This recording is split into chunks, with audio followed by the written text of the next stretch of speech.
ఆకుకూర, ఉల్లిపాయ, పచ్చిమిరపకాయలు, చింతపండు, పప్పు. ఆకుకూర పప్పు చేస్తున్నాను అన్నమాట ఈరోజు.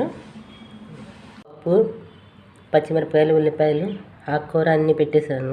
అన్నీ కడిగి వేసాను. పసుపు కూడా వేసాను. చింతపండు కడిగేసి పక్కన పెట్టాను. పప్పు ఉడికిన తర్వాత చింతపండు వేస్తాను అన్నమాట దించినప్పుడు. ఇదండి ఆకుకూర పప్పు. ఆయిల్ వేడెక్కింది. ఇప్పుడు ఆవాలు వేస్తున్నాను. తర్వాత జీలకర్ర, వెల్లుల్లిపాయలు, కరివేపాకు, ఎండుమిర్చి వేసి తాలింపు పెడతాను. కొంచెం కారం వేస్తే పప్పు ఎర్రగా ఉంటుంది అన్నమాట, అంటే కలర్ బాగుంటుందని కారం కొంచెం వేస్తాను. అదండి ఏరిపోస్తుంది అన్నమాట పప్పు. తాలింపు అయిపోయింది. అంతేండి, పప్పు ఆకుకూర పప్పు రెడీ.